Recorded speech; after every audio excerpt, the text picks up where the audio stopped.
Então vamos lá, pessoal, paz do Senhor Jesus, tá? Hoje é a nossa terceira aula, tá? Cada encontro presencial equivalem a 2 aulas, tá? Então hoje é a nossa terceira aula. Então a gente parou na última aula quando nós introduzimos os atributos de Deus. Então o que a gente viu primeiro? A gente viu primeiro alguns detalhes sobre o processo da revelação de Deus, que Deus é conhecido através daquilo que Ele se revelou a nós, né?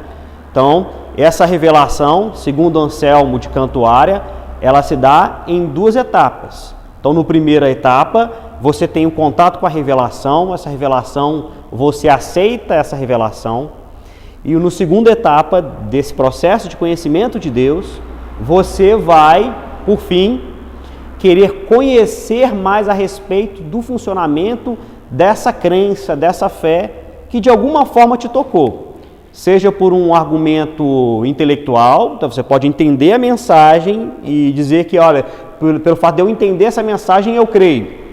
Eu não preciso de nenhum relacionamento com Deus, eu não preciso de nada além da própria experiência de ter contato com a revelação, com o texto escrito, por exemplo, ou com contato com alguém que me falou a respeito dessa crença. Então eu depositei a minha fé nessa crença, só que depois eu preciso conhecer a Deus, ou eu senti, a revelação também tocou meu coração, veio de uma forma espiritual, eu senti algo de Deus e me respondi a esse sentimento, né? Pode ter sido num culto, num momento de evangelização, a pessoa ali no momento ali que ela sentiu um toque espiritual, ela se manifestou a favor ou contra essa revelação.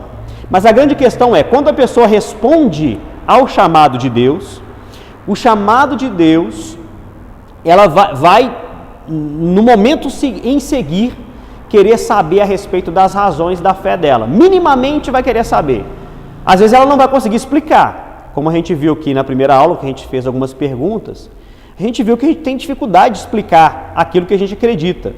Mas mesmo se eu fizer uma pergunta simples para você, talvez você terá dificuldade em responder a essa questão.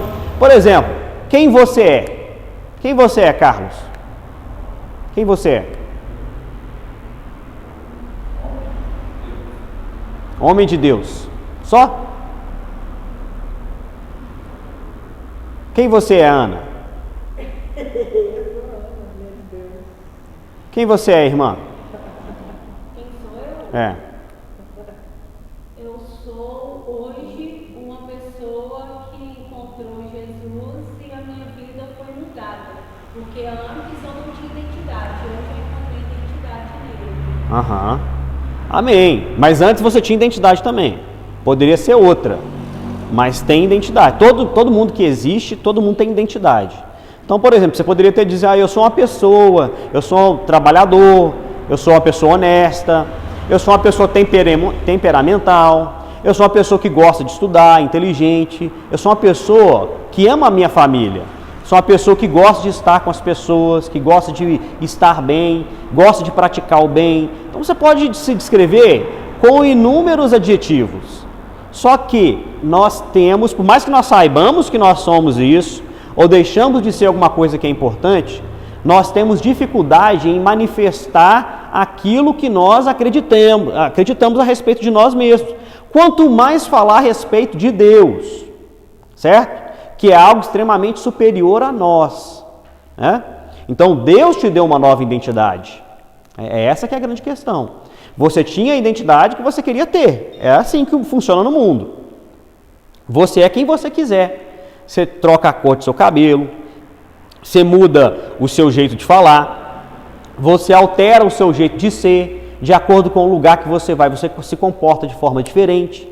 Ser pessoa é isso, ser pessoa é se manifestar de forma diferente. Ser pessoa, na verdade, o termo pessoa vem de persona, que significa máscara. Então você usa máscaras, você é a pessoa que você quer. Na sua casa você pode ser mãe, na sua igreja você pode ser um pastor, uma pastora, mas muitas vezes em outros lugares, e tem gente que faz assim, e nós sabemos, um mau testemunho, mas que em outros lugares se comportam como se nem conhecessem a Deus. A grande questão é, nós temos uma dificuldade de descrever quem somos. E nós na verdade, estamos acessíveis a nós mesmos, né? A nossa mente, nosso coração, nosso corpo, a gente se depara com ele todos os dias, né? Acordou, você está se encontrando com você mesmo. Agora, com Deus, há também essa possibilidade de se encontrar com Deus.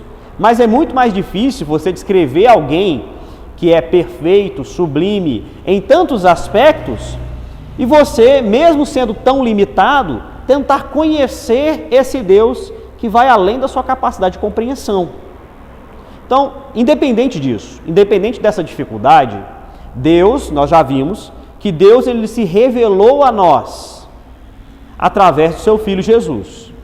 Deus se revelou a nós através da história da igreja, e Deus se revelou a nós também através do texto bíblico, através da história daqueles que caminharam com Deus. Então, a partir dessa revelação, a partir de Jesus, a partir do texto bíblico, a partir da própria, guardada as devidas proporções, mas da própria experiência pessoal que você tem com Deus, você consegue descrever o Deus no qual você acredita.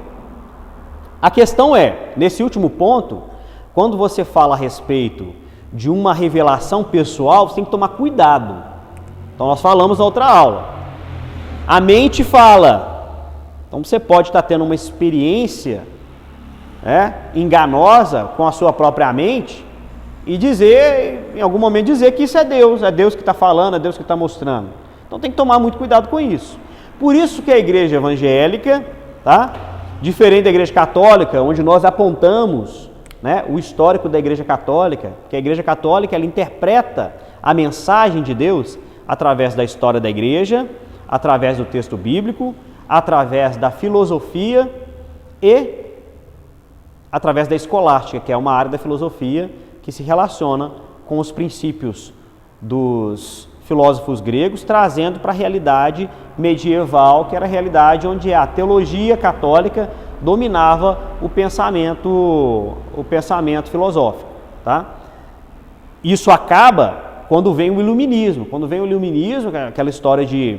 eles vão falar que o período medieval era a época das trevas. Por quê? Porque a igreja dominava o pensamento vigente. O que era inteligente, o que era culto, era saber o que a igreja falava a respeito da vida, a respeito da sociedade. O iluminismo traz de novo uma quebra e há um retorno puro para os pensamentos gregos. E aí vem desenvolvendo uma nova forma de pensamento, onde o ser humano, a mente humana que está no centro das coisas, não Deus. Então se separa. Embora esse período seja interpretado dessa forma, como a época das trevas, isso é mentira. Por quê? Porque no período medieval houve muita produção filosófica, produção científica de alta qualidade. Então, quando usa esse termo, período das trevas, que vocês vão escutar isso algumas vezes, isso é para tirar o caráter, do benefício, do desenvolvimento, da filosofia e da teologia cristã que se desenvolveu nesse período. Então, é um termo preconceituoso, quando você escuta falar isso. Foi o período das trevas. É preconceituoso dizer isso, Não foi. Não foi. E nós devemos defender, porque houve muita produção científica de alta qualidade e parte dessas ideias a gente vai ver talvez ainda nessa aula, tá bom? Então, olha só. Então Deus se revela. E a teologia, a importância de estudar teologia é porque você precisa da razão da sua fé. Se você não consegue nem se descrever, como é que você vai descrever Deus? Parando para refletir. Você tem que parar, sentar e refletir a respeito daquilo que você sabe a respeito de si. E quando é de Deus? Você tem que sentar, parar, refletir a respeito daquilo que Deus tem para você e se revelou, ou melhor, deixou como revelação para você e para a igreja. Então a gente já falou, a igreja, tem história da igreja, você pode falar, usar como exemplo, desde que não fira o texto bíblico, pode usar, não tem problema nenhum. Eu tive uma experiência com Deus assim, assim, assim, E essa experiência com Deus é similar a tal experiência, e a gente vê que no texto tal, a base bíblica para isso está bem ali. Então, por exemplo, algumas questões que você encontra pouquíssimo texto que fala a respeito disso. Por exemplo, tem gente que tem experiência espiritual, né? Às vezes quando dorme, você sente ali uma presença divina, ou você sente uma presença demoníaca no seu quarto. Muitos crentes, a maioria dos crentes passam por isso, né? E só tem um texto que fala sobre isso na Bíblia, está lá em Jó capítulo 4. Um dos amigos de Jó fala que no meio da noite ele estava dormindo e ele viu um espírito, um vulto preto, que sussurrou no ouvido dele uma ideia, um pensamento a respeito da vida ali de Jó. E ele usou esse argumento que um espírito soprou, um espírito que ele não conhecia, né? Olha só, ele usou um argumento de um espírito que ele não conhecia, que soprou um pensamento na sua mente. Só que quando ele usou isso, ele usou como se esse espírito tivesse sido um enviado de Deus. Provavelmente não era. E a história de Jó, ela mostra que os seus amigos estavam errados em relação à história que ele estava vivenciando. Então, nós podemos dizer que, com certeza, esse espírito era um enviado do mal para ele. E a forma que ele descreve, né, ele conta como se fosse no meio da noite, né, quando o sono mais pesado encontra o homem, senti todos os pelos da minha carne se arrepiarem. O pavor e o espanto tomou conta do meu ser. E vi um vulto e ouvi uma voz que me dizia. Isso acontece com as pessoas, mas não tem base bíblica. Fora essa, você não acha mais. Quando você vê a manifestação satânica, ela, na maioria das vezes, ela é de fato Jesus conversando com Satanás, né? Satanás tentando a Cristo. Ou só uma descrição espiritual, né? Um anjo lutou, estava lutando com demônios, né? Um anjo relatando a luta que ele teve com o demônio antes de chegar ali para Daniel e entregar para ele a mensagem que ele esperava. Então, assim, algumas partes da Bíblia não tem uma base de sustentação tão grande quanto outras, né? Mas por que será? Porque para a revelação de Deus, que Deus está preocupado com a revelação dele para o homem. Ele não precisa falar tanto do diabo. Não precisa. Você precisa conhecer a Deus. E se você conhecer a Deus, você não precisa temer o diabo. Não. Mesmo que você não conheça o diabo, mesmo que você tem que tomar cuidado com ele, tem. Você tem que vigiar, tem. Você tem que orar, tem. Mas mesmo que você não conheça nada dele, se você conhecer tudo que você pode de Deus, você não precisa preocupar com a sua ignorância com relação ao inimigo da sua alma. Porque sua alma vai estar segura com aquele que é perfeito. E se ele é perfeito, ele te estabiliza, te faz tudo que você vai fazer vai dar certo. Certo? Então a gente precisa estudar teologia para conhecer a Deus. Deus nós conhecemos através da revelação. E a revelação, ela mostrou para a gente parte do quê? Dos atributos de Deus. Então, os atributos de Deus mencionados na Bíblia é algo de Deus para o homem e do homem para Deus. Certo? Só que Deus, ele é infinito e perfeito. E o homem tem um conhecimento limitado. Então você com conhecimento limitado, você tem como ministro saber como explicar para as pessoas que estão começando no processo de desenvolvimento da sua fé, quem é esse Deus e por que servir a esse Deus. Saber da razão da sua fé. Essa razão é dada pela revelação. E os atributos de Deus, na verdade, são o quê? O que são os atributos de Deus? Uma manifestação ou uma descrição do caráter de Deus, ou das qualidades de Deus. Quais são essas manifestações do caráter de Deus? Então a gente poderia dizer, Deus é justo, santo, eterno, Ele é perfeito, Ele é onisciente, Ele é onipresente, faz parte da pessoa de Deus. Por exemplo, Deus é pessoa.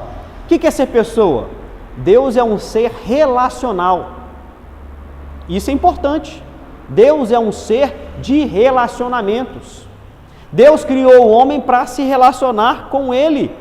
Então, olha só, nós vamos encontrando motivos para a nossa fé e nós vamos conhecendo um pouco de Deus. Por quê? Porque dentro dos atributos de Deus, existem os atributos comunicáveis e os incomunicáveis. Esses atributos comunicáveis, por exemplo, ser pessoa, é um atributo comunicável de Deus. É um atributo que Deus divide com o homem. Olha, eu sou um ser de relacionamento, eu gosto de me relacionar com as pessoas, com o outro. Então, você também tem isso dentro de você. Aliás, você além de ter um desejo de se relacionar com outras pessoas, você tem um desejo interno de se relacionar com o próprio Deus, com aquele que te criou. Esse é um atributo de Deus, ser pessoa. E nós, o que te faz pessoa? O que te faz pessoa é ser relacional. Isso que é ser pessoa. Muitos animais são relacionais também. Muitos, só que não são pessoas porque não têm liberdade. Né? Eles têm instinto. Nós não, nós temos liberdade, a gente pondera. Deus também tem esse atributo de liberdade. Ele é livre, ele é autônomo. E ele fez o ser humano como? Livre e autônomo. Então também são atributos de Deus. Tá? A nossa intenção aqui não é esgotar todos os atributos de Deus. Mesmo porque se Deus é perfeito e infinito, ele tem atributos que nós não conhecemos. Tá? Ele tem atributos que nós não conhecemos. Então o que nós temos que nos atentar? Quais são os atributos de Deus que nós podemos perceber? E mais importante, quais atributos de Deus nós devemos compreender para saber da razão da nossa fé? Então, por exemplo, atributos comunicáveis de Deus, né? Alguns exemplos. Na apostila vai ter uma descrição maior, tá? Amor, liberdade, sabedoria e alguns outros. Então você vai ver aí nas próximas páginas alguns exemplos desses atributos. Olha só, comunicáveis de Deus é a segunda parte aí dos atributos, tá? Parte de baixo, ó. Então Deus é amor. Ao homem, Deus deu a capacidade de amar. Deus é sábio. Ao homem, Deus deu a capacidade de desenvolvimento intelecto. Deu a capacidade de adquirir sabedoria. Deus é justo. Deu a capacidade do homem. Não é que o homem é justo, mas Deus deu a capacidade para o homem agir com justiça. Vamos lá, o que mais está falando aqui? Deus é santo. Ele deu também a capacidade do homem ser santificado por ele. Então, de certa forma, você pode ser santo, tá? Deus é livre. Então, nós temos um nível de liberdade. Agora, existem os atributos incomunicáveis de Deus. Aí tem alguns aqui que são interessantes, que falam no texto da apostila. A seidade, por exemplo, é a não dependência para a existência. Nós dependemos de algo para existir, nós dependemos da vontade de Deus, nós dependemos da substância líquida, que é a água. No mínimo, a água você depende. Do alimento, você depende. Né? Talvez você dependa em alguma medida da própria sociedade. O ser humano é um ser que depende de estar em grupo para sobreviver. Solta você sozinho no mato, sem experiência nenhuma, você não sobrevive. Solta lá na Amazônia, lá, a primeira onça que passar já era. Né? Então, assim, o ser humano precisa viver em grupo. E isso Deus fez intencionalmente. Tá? O que mais? Deus é eterno, o homem não é eterno, o homem é finito. Né? O homem tem a capacidade de ser eterno. Tem a capacidade, mas ele não é eterno de fato. Deus o faz eterno ainda. Isso está por vir. Né? É a nossa eternidade. Deus é uno. Deus ele é três, ele pertence à Trindade, a Trindade pertence a ele, mas ele tem um pensamento só. Então isso se relaciona com a sua própria perfeição. Deus é infinito. Em tudo, em todos os âmbitos, ele é infinito. Não há nada que seja impossível para ele. Deus, ele é onipresente, ele é onisciente e ele é soberano. Ele está acima de todas as coisas. Então, alguns pontos do caráter, lógico que você já conhece esses caras, mas isso é importante para o processo aqui de desenvolvimento da disciplina, tá bom? Então, esses atributos nós encontramos em sua palavra, nós encontramos na história do relacionamento de Deus com o ser humano e na história do ser humano com a igreja, tá? Depois disso, irmãos, pode.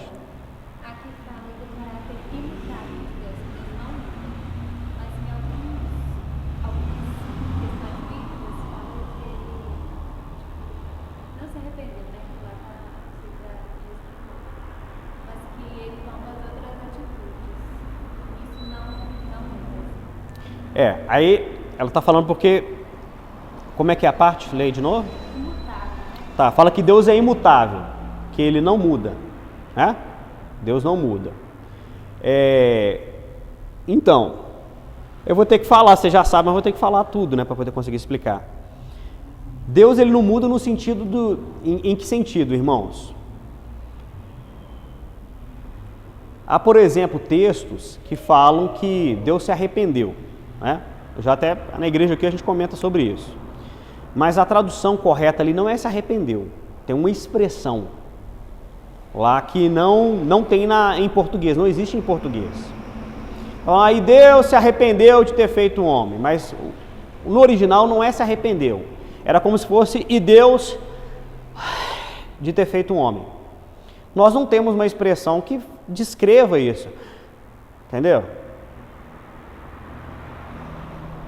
Então, quem estava traduzindo a Bíblia naquela época, ele colocou se arrependeu, tá? Agora, com relação à mudança, tá?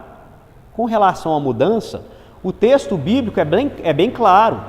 Desde o início da humanidade, tá? Por exemplo, Deus fez o homem. Deus fez o homem para quê? Por qual motivo? Para se relacionar com ele, certo? Deus fez o homem. As regras estavam dadas no jardim, certo? O homem errou. Toda a palavra de Deus, ela é condicional. Tem gente que fala assim, Deus prometeu, você não morre enquanto... Né? Tem até uma música que fala isso. Eu não morrerei enquanto... Como é que é a música, gente?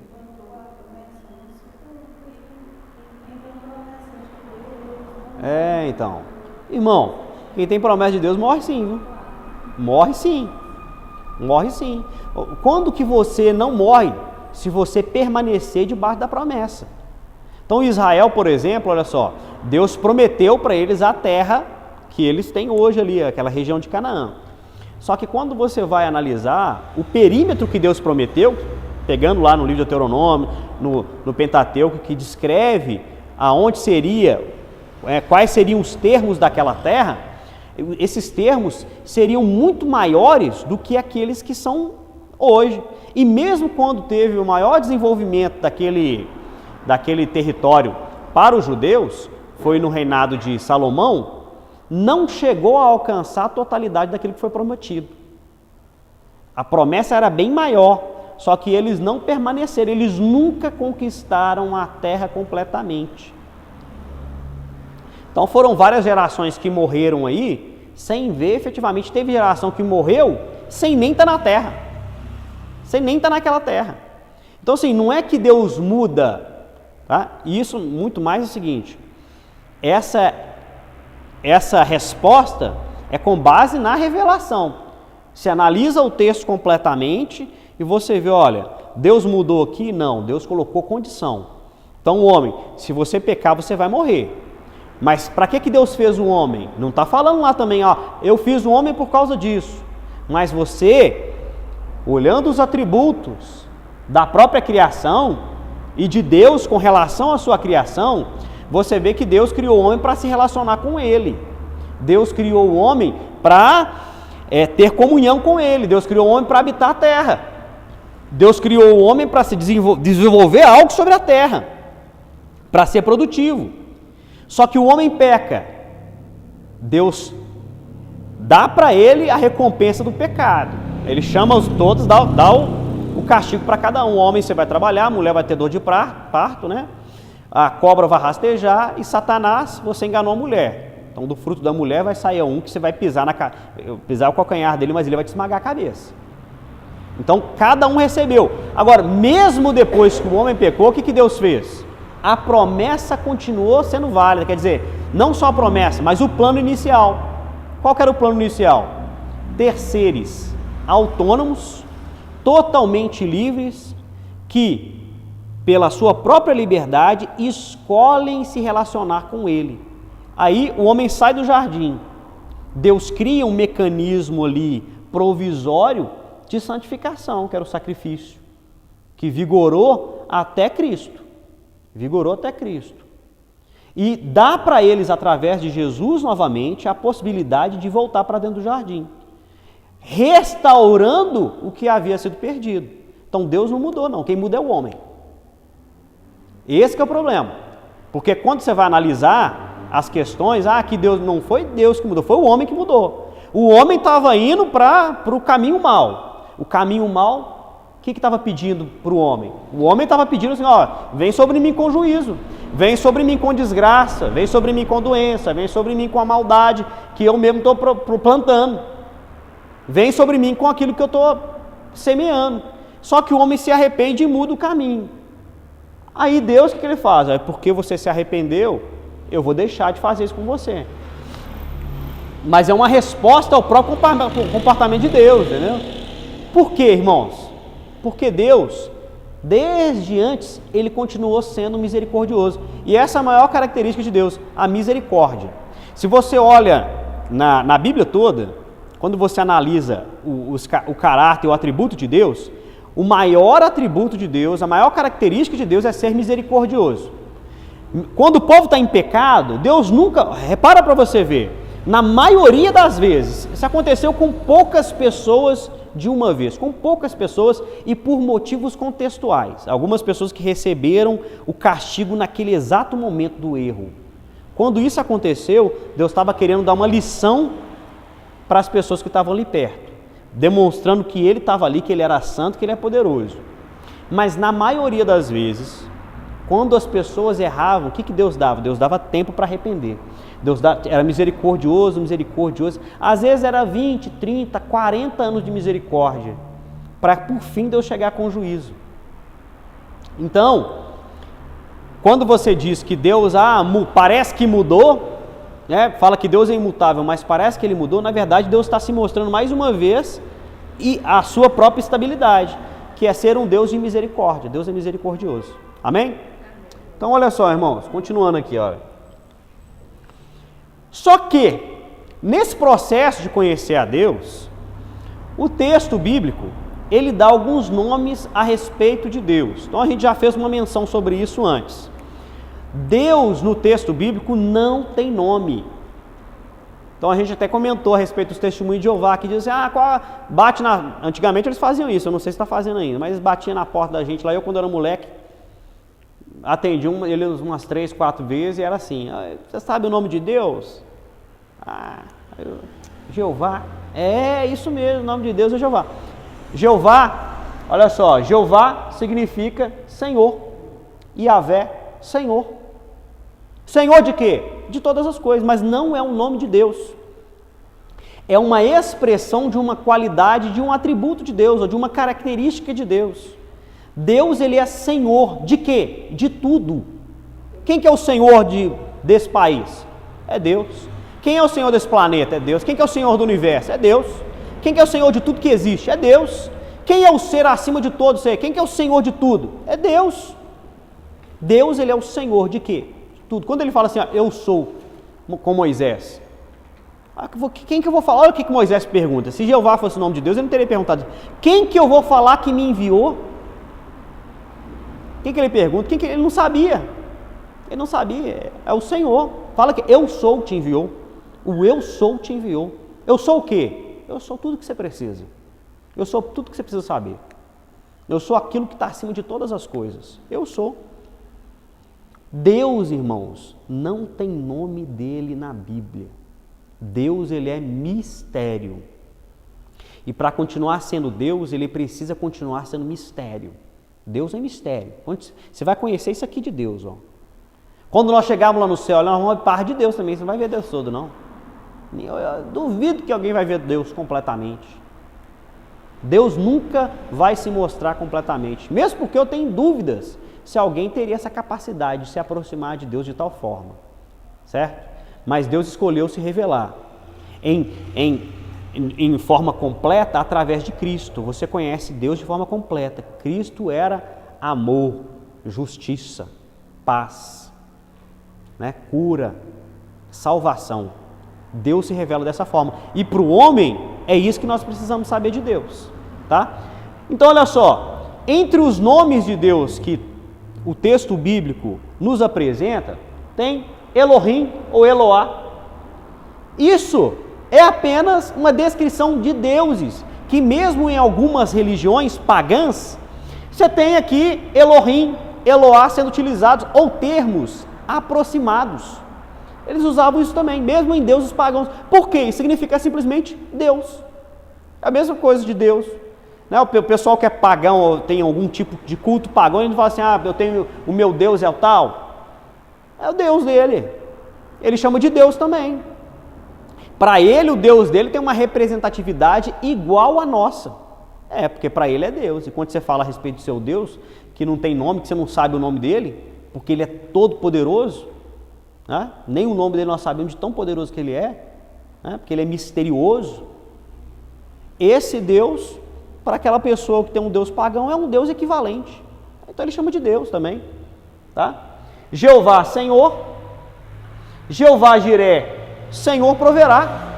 Aí você vai ver lá vários nomes. Jeová Nissi, o Senhor é a minha bandeira. Aí no texto tem mais alguns. O Senhor é a minha bandeira. Então são atributos de Deus. São coisas que Deus representou para alguém, ou que Deus fez para o seu povo. E aí colocaram, registraram esse nome de Deus. Tá? Agora, nós vamos passar por um outro ponto. Tá? Porque depois que você passa por esse processo de saber minimamente, quem é esse Deus, tá? Então o mais importante aqui é você saber que Deus é mistério. Deus é todo poderoso.